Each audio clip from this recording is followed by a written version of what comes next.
Assalamualaikum warahmatullahi wabarakatuh. Kisah ini bukan sekadar pengkhianatan, tapi tentang bagaimana Allah menguatkan hati yang terluka dan menjatuhkan yang meninggikan diri karena syahwat dunia. Semoga siapapun yang menyimak kisah ini bisa mengambil pelajaran dari setiap luka yang disembuhkan oleh iman. Pagi itu, embun masih menggantung di daun kelapa yang melambai malas di belakang rumah.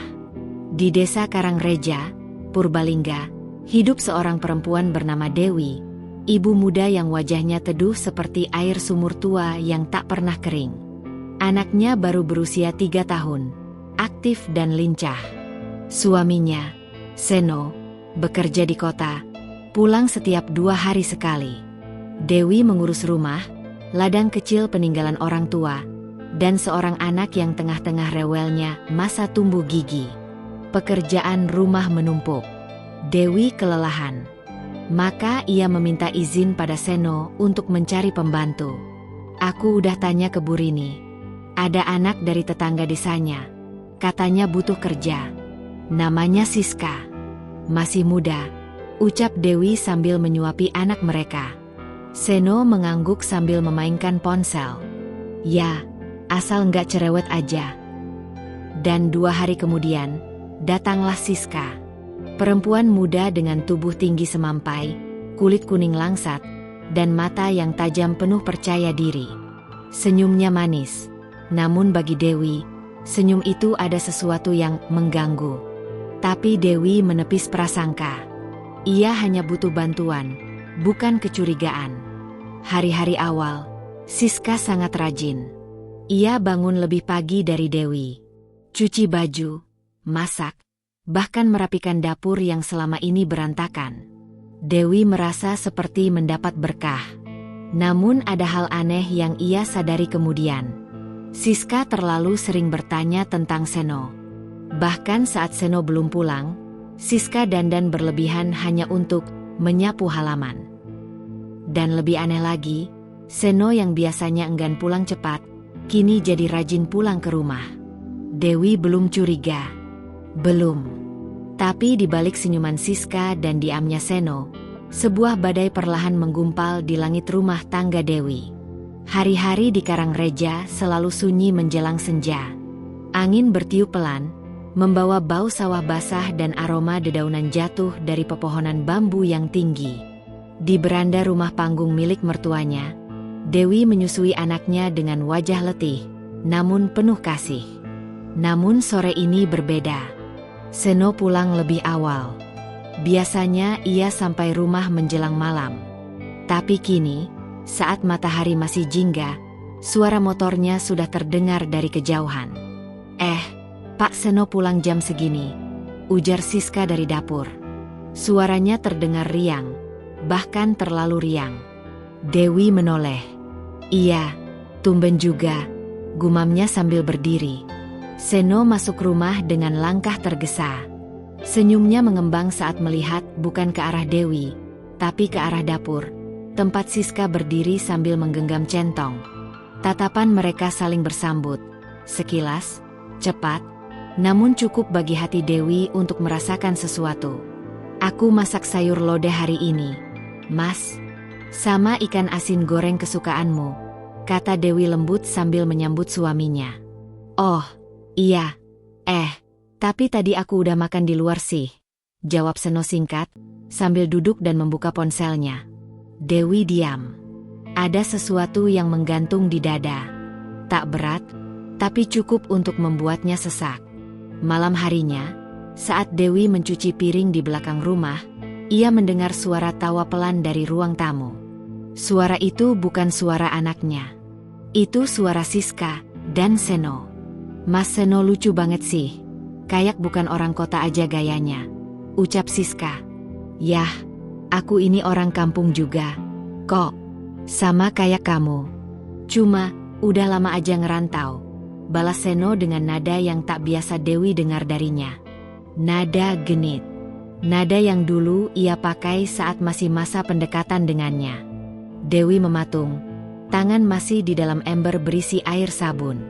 Suaranya tercekat. Tapi ia memilih diam. Karena hati perempuan yang terlalu baik, seringkali berharap kesetiaan akan tetap bertahan hanya dengan pengorbanan. Malam itu, Dewi tak bisa tidur. Seno tidur membelakangi dirinya. Bahkan tanpa menyentuh anak mereka, yang biasanya jadi tempat pelampiasan rasa lelahnya. Dewi menatap langit-langit bambu rumahnya yang tua. Di antara celahnya, bintang-bintang bersinar malu-malu. Tapi hatinya justru gelap. Ada yang berubah dari cara Seno memandangku. Dan lebih dari itu, aku takut hatinya sudah berlabuh pada pelabuhan yang salah. Pagi harinya, saat Dewi ingin mengajak Seno sarapan, ia menemukan suaminya sedang duduk di ruang tengah, berdua dengan Siska. Jarak mereka terlalu dekat untuk sekadar majikan dan pembantu. Tawa mereka terlalu lepas. Dan mata Siska terlalu berani. Dewi berdiri di ambang pintu. Tak berkata apa-apa. Seno menoleh. Sejenak terlihat kaget. Kamu udah bangun?" Dewi tersenyum kecil. "Dari tadi." Lalu ia kembali ke dapur. Di sana, ia menangis dalam diam. Hanya suara air mendidih di tungku yang menjadi saksi bahwa seorang istri sedang mencoba menahan gelombang badai dalam dadanya. Dewi mulai merasa ada yang berubah dari rumah tangganya. Seno, suaminya, yang dulu hangat, kini dingin seperti embun pagi yang tak pernah bertahan lama. Pelukannya hambar. Tatapannya tak lagi utuh mengarah pada Dewi, seolah hatinya melayang entah kemana. Bahkan suara tawa kecil Seno kini lebih sering terdengar saat Siska, asisten rumah tangga mereka, berada di dekatnya. Awalnya Dewi mencoba menepis semua prasangka. Ia sibuk dengan anak semata wayangnya, Naya, yang baru berusia 2 tahun. Tapi perlahan, hati perempuan manapun akan merasa. Insting seorang istri tak akan pernah salah bila kejujuran suami mulai tergadaikan. Pagi itu, saat Dewi sedang mencuci pakaian di belakang rumah, ia mendengar tawa Seno dan Siska dari dapur. Canda itu terasa asing di telinganya. Ia intip dari balik tirai. Seno membantu Siska mengangkat galon air. Siska tertawa manja, menyentuh lengan Seno yang berotot. Ada kilatan aneh di mata Seno. Detik itu juga, dada Dewi terasa sesak. Tapi ia hanya bisa menggigit bibir, menahan tangis. Ya Allah, jika ini hanya prasangkaku, ampunilah aku. Tapi jika ini benar, berilah aku petunjuk, doanya dalam hati. Malam-malam berikutnya menjadi pertarungan batin yang melelahkan. Seno sering pulang larut malam. Kadang ia bilang lembur. Tapi Dewi tahu, proyek suaminya sedang sepi. Tak jarang pula, Seno tidur di ruang tamu dengan alasan kelelahan. Siska? Dia makin cantik saja. Selalu berdandan meski hanya untuk bersih-bersih rumah. Satu malam, Dewi memutuskan untuk mengecek ponsel Seno. Jantungnya berdetak kencang saat ia melihat percakapan di aplikasi pesan. Siska, sayang, nanti malam aku tunggu di gudang, ya. Jangan lupa pelukanku kayak tadi pagi. Seno, iya, kamu yang paling bikin aku rileks. Dewi terlalu cerewet dan gak menarik lagi. Ponsel nyaris terlepas dari genggaman Dewi. Dunia serasa runtuh. Ia merasa seperti orang asing di rumahnya sendiri. Tapi ia tak langsung melabrak. Ia diam. Ia simpan semua tangis dalam sujud malamnya. Ia tahu, Allah sedang menguji kesabarannya. Keesokan paginya, Dewi tetap melayani suaminya seperti biasa. Sarapan tersaji. Rumah rapi. Tapi senyum itu adalah senyum perempuan yang sedang remuk redam. Ia hanya ingin memastikan sampai di mana kebohongan itu akan bertahan. Sementara itu, di sisi lain rumah, Seno dan Siska justru semakin lekat. Mereka menganggap Dewi tak akan tahu. Mereka lupa, Allah Maha melihat. Dan pada malam Jumat itu, Dewi melihat dengan mata kepalanya sendiri. Hujan turun deras malam itu. Angin mengguncang-guncang genting rumah mereka di desa Karangreja. Dewi terbangun karena Naya menangis.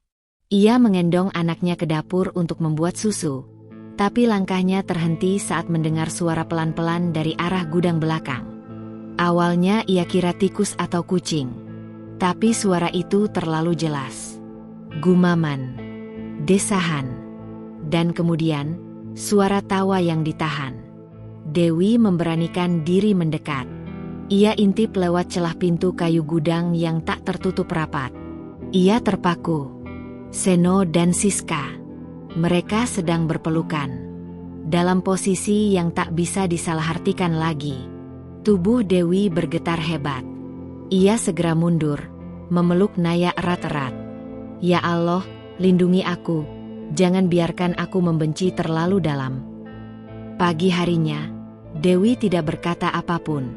Ia hanya memasukkan pakaian ke dalam koper, mengemas pakaian Naya, dan dengan suara tenang, ia berkata pada Seno di meja makan. Aku tahu kalian telah tidur bersama. Aku lihat dengan mata kepalaku sendiri semalam. Aku tak akan menghinamu, karena kehinaan itu akan datang sendiri dari Allah. Aku akan pergi. Seno panik. Ia mencoba menyangkal. Tapi Dewi tak butuh pengakuan lagi. Ia bawa anaknya pulang ke rumah orang tuanya dengan luka yang menetes pelan-pelan. Tapi ia tahu, Allah selalu melihat. Dan 2 bulan kemudian, ia mendengar kabar. Siska hamil. Dewi membuka matanya saat fajar mulai merekah. Suara burung dan aroma tanah basah menyambutnya seperti pelukan hangat yang lama ia rindukan. Setelah berbulan-bulan mengalami kegamangan dan luka batin akibat pengkhianatan Seno dan Siska, hari ini adalah hari baru baginya. Hari untuk membangun hidup baru. Di desa Karangreja, tak jauh dari rumah orang tuanya, ladang-ladang hijau menunggu sentuhan tangannya yang penuh tekad. Ia mengenakan baju sederhana dan menyiapkan peralatan bertani yang sudah diwariskan dari kakek dan neneknya. Tak ada lagi keluhan, hanya doa dan kerja keras. Meski tangannya kasar karena mengangkat cangkul dan menggenggam tanah, hatinya terasa ringan dan damai. Dewi tahu, Allah tidak pernah meninggalkannya walau ia pernah terjatuh. Naya, anak perempuannya yang berusia 3 tahun, sudah ikut bermain dengan anak-anak tetangga di halaman rumah. Dewi sesekali melihat dari kejauhan, tersenyum meski di dalamnya ada kepedihan yang belum hilang. Ia harus menjadi sosok ibu yang kuat dan mandiri untuk Naya. Hari demi hari berlalu, Dewi mulai merasakan hasil kerja kerasnya. Sawah yang dulu terbengkalai kini mulai hijau dan subur. Ia bahkan membuka lahan baru untuk menanam sayuran organik yang mulai diminati pasar. Bapak dan ibu di desa pun mulai menghargai kerja kerasnya. Banyak wanita muda yang kagum dan mulai mendatangi Dewi untuk belajar bertani. Dewi, kamu hebat.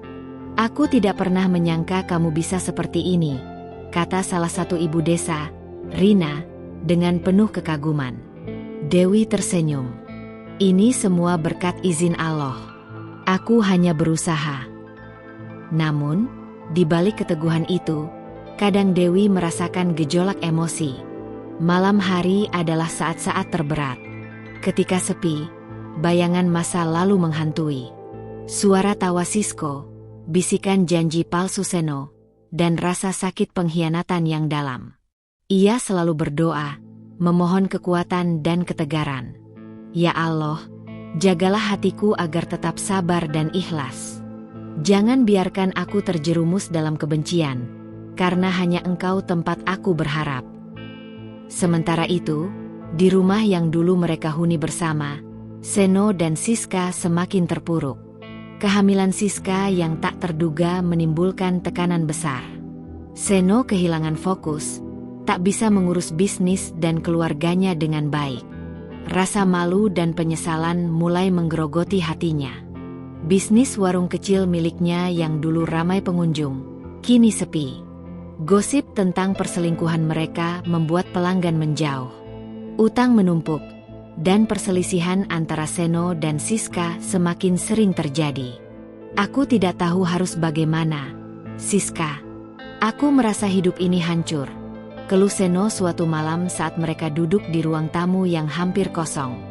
Siska menunduk, air mata jatuh membasahi pipinya. Aku juga tidak tahu, Seno. Tapi aku sudah tidak bisa mundur sekarang. Kita harus hadapi bersama. Namun, janji dan kesepakatan itu sulit ditepati. Rasa bersalah dan dendam yang membara dalam diri Dewi seperti api yang terus membakar. Di sisi lain, Dewi semakin aktif di komunitas desa. Ia memulai kelompok tani wanita yang bertujuan memberdayakan perempuan desa agar mandiri secara ekonomi dan sosial. Bersama mereka, Dewi belajar tentang kekuatan solidaritas dan persaudaraan. Hari-hari Dewi dipenuhi dengan kegiatan produktif dan penuh makna. Ia menemukan kebahagiaan dalam kesederhanaan dan kerja keras. Naya pun tumbuh dengan ceria dan sehat, berkat cinta dan perhatian yang tak pernah putus dari ibunya. Namun, suatu hari, saat Dewi sedang bekerja di ladang, Seno datang dengan wajah yang lusuh dan penuh penyesalan. Mata mereka bertemu, dan seketika Dewi merasakan campuran emosi yang sulit dijelaskan. Marah, sedih, dan juga ada sedikit rasa yang dulu pernah tumbuh. Seno, suara Dewi tegas namun bergetar, apa yang kau inginkan? Seno menunduk, merasakan tatapan tajam penuh kecewa dari Dewi. Aku datang untuk meminta maaf, Dewi. Aku tahu aku telah menghancurkan semuanya. Tapi aku benar-benar ingin memperbaiki kesalahan ini. Tolong beri aku kesempatan. Dewi menatapnya dalam-dalam, menahan amarah yang berkecamuk. Kesempatan? Apa kau pikir semuanya semudah itu? Aku sudah terluka dalam-dalam, Seno. Aku sudah bercerai dan membangun hidupku sendiri. Aku tak butuh orang yang dulu menyakiti, sekarang tiba-tiba ingin kembali. Seno menghela napas berat. Aku sadar aku bodoh. Tapi aku ingin berubah, demi kamu dan Naya. Air mata Dewi mengalir, bukan karena iba, tapi karena kecewa. Ia harus memilih, apakah membuka pintu maaf dan mengulang luka, atau menutupnya untuk selamanya demi ketenangan hati dan masa depan anaknya. Keputusan itu tidak mudah. Setiap malam, Dewi berdoa dengan penuh harap dan pergumulan batin. Ia bertanya kepada Allah, apa jalan terbaik yang harus ditempuh. Di sisi lain, Siska yang kini hamil besar juga menghadapi perasaan berat.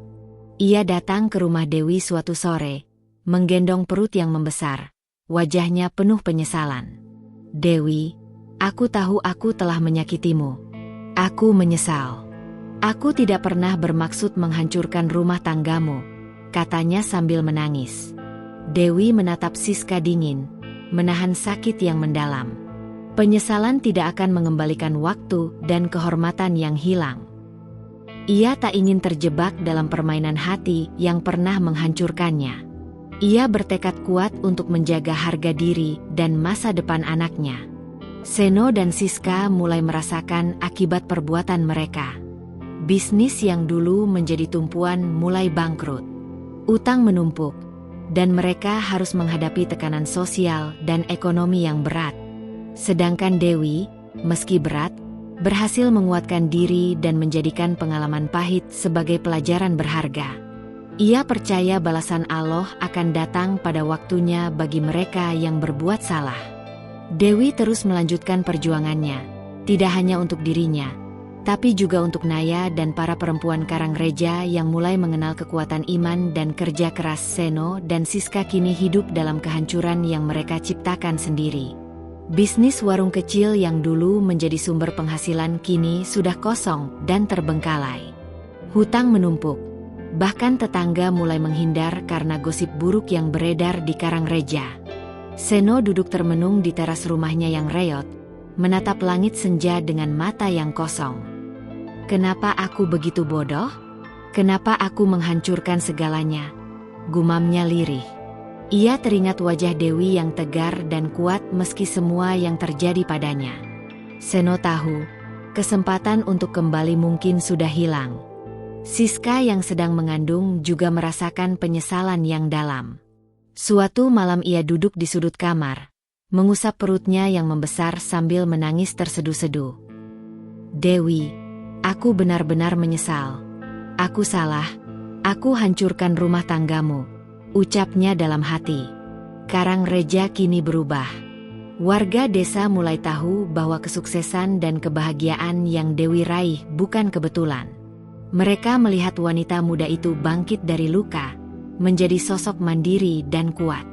Sedangkan Seno dan Siska, mereka kini menjadi contoh buruk yang tak ingin ditiru. Seno berusaha mencari Dewi untuk meminta maaf dan memohon rujuk, tetapi pintu hati Dewi telah tertutup rapat. Setiap kali ia mencoba menghubungi, Dewi hanya membalas dingin, menolak pertemuan dan pembicaraan apapun. Di pagi yang cerah, Dewi berdiri di tengah ladang hijau miliknya. Angin berhembus lembut mengusap wajahnya yang penuh ketegaran. Ia tahu Allah Maha Melihat dan Maha Adil.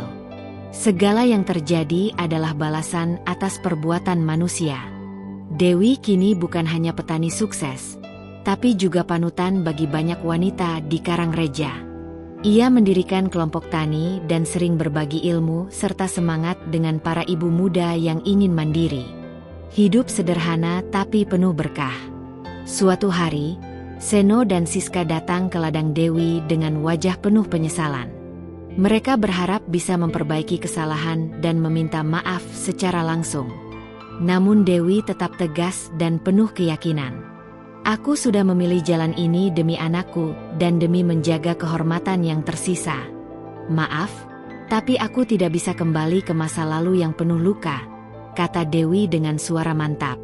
Seno dan Siska hanya bisa terdiam, menerima kenyataan pahit. Mereka sadar bahwa semua kesalahan mereka harus dibayar dan tidak bisa dihapus hanya dengan kata maaf. Dewi mengakhiri pertemuan itu dengan doa, memohon agar Allah memberi hidayah dan petunjuk kepada semua pihak. Semoga kita semua bisa belajar dari ujian ini dan menjadi insan yang lebih baik, katanya. Hidup Dewi kini adalah contoh nyata bahwa dengan iman, kesabaran, dan kerja keras, manusia bisa bangkit dari keterpurukan. Meski imannya diuji, ia memilih jalan yang benar dan tetap bersandar pada Allah.